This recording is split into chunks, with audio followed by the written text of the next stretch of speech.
পঞ্চদশ সংশোধনীর মাধ্যমে হাইকোর্ট ডিভিশনে যে 4টি বিষয়কে অসাংবিধানিক ঘোষণা করেছিলেন, এই 4টি বিষয় অসাংবিধানিক ঘোষিত থাকবে। এছাড়া বাকি যে বিষয়গুলো আছে এগুলো সংসদের উপর ছেড়ে দেওয়া হয়েছে।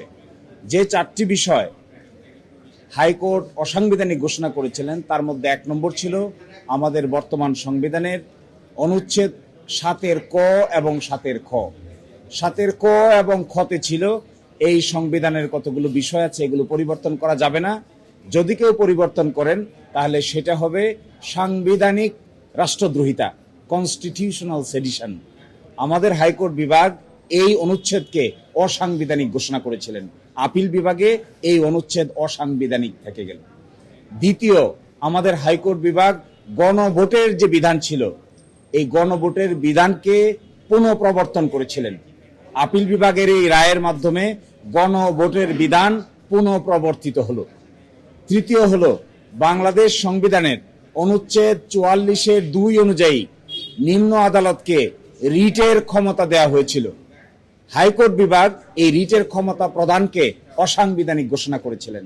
আমাদের আপিল বিভাগ এই অসাংবিধানিক ঘোষণা করার জায়গাটাকে অসাংবিধানিক রেখেছেন, অর্থাৎ হাইকোর্ট ডিভিশন ছাড়া আর কোনো আদালতে রিট আবেদন করার কোনো এখতিয়ার থাকবে না।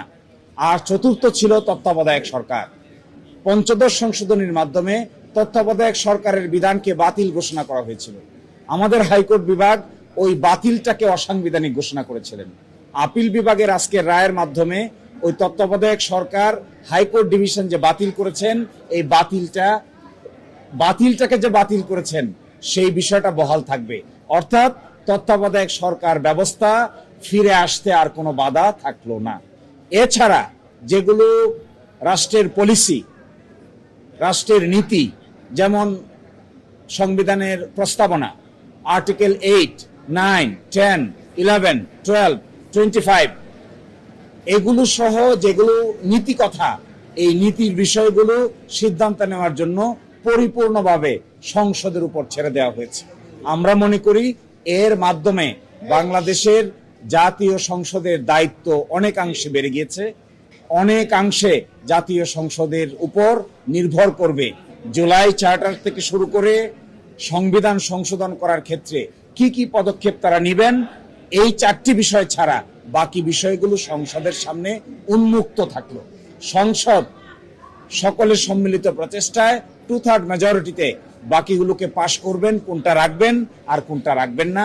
আজকের রায়ের মর্মকথা হলো 4টি বিষয়কে অসাংবিধানিক ঘোষণা করা হলো। এছাড়া বাকি যে বিষয়গুলো ছিল এগুলো মহান জাতীয় সংসদের উপর ছেড়ে দেওয়া হয়েছে। মহান জাতীয় সংসদ আমাদের এক্সপেকটেশন হবে পাশ করার ক্ষেত্রে জুলাই চার্টারের বিষয়গুলোকে বিবেচনা করবেন, কারণ জুলাই চার্টারটাও আমরা দেখিয়েছিলাম আপিল বিভাগে। জুলাই চার্টারে বেশ কিছু বিষয়ে ঐকমত্য পোষণ করা হয়েছিল। এই বিষয়গুলো করতে, অ্যামেন্ডমেন্ট আনতে কিংবা সংস্কার করতে পার্লামেন্টের সামনে আর কোনো বাধা থাকলো না।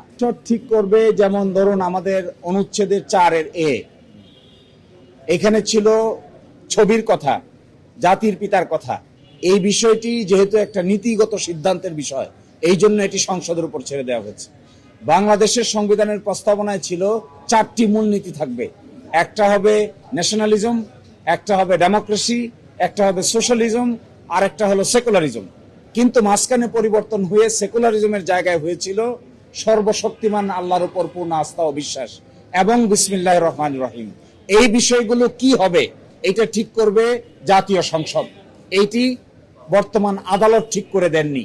একই সাথে রাষ্ট্র পরিচালনার মূলনীতি কি হবে এগুলো বর্ণনা করা আছে আর্টিকেল 8, 9, 10, 11 এবং 12। এগুলোতে কি বিধান হবে এগুলো নির্ধারণ করবে জাতীয় সংসদ। আর্টিকেল 38 সভা অ্যাসোসিয়েশন করার স্বাধীনতা, right two freedom of association, এটি পরিবর্তন করা হয়েছিল পঞ্চদশ সংশোধনীর মাধ্যমে। এখন এটি কেমন করে হবে এটিও জাতীয় সংসদ ঠিক করবে। এখানে আপনি এটা একটা that was an weird constitutional proposition. সংবিধান কোনো পেনাল কোডের নাম না, সংবিধান কোনো দণ্ডবিধি না যে দণ্ডবিধিতে আপনি একজনকে সাজা দিবেন কাকে দিবেন না, এগুলো দণ্ডবিধির কাজ। কেউ যদি অপরাধ করে অপরাধ ডিটারমিন করবে দণ্ডবিধি, প্রসেস ফলো করবে ফৌজদারি কার্যবিধি। পৃথিবীর কোন সংবিধানে বলা থাকে না কাকে আপনি শাস্তি দিবেন আর কাকে আপনি শাস্তি দিবেন না। ইট ওয়াজ এ উইয়ার্ড প্রপোজিশন। আমরা যারা সংবিধান পড়েছি, জেনেছি, দুনিয়ার যত সংবিধান জানা লোক আছে, কেউ কোনোদিন এটা সাজেস্ট করবে না যে সংবিধানের ভিতরে কাকে শাস্তি দিবেন আর কাকে শাস্তি দিবেন না এই বিধান আপনি ইনক্লুড করবেন। No, it is not allowed. এটি করা যায় না। সংবিধান পরিবর্তন করতে পারবে না, এটাও একটা উইয়ার্ড প্রপোজিশন। পরিবর্তন করতে পারবে না কেন?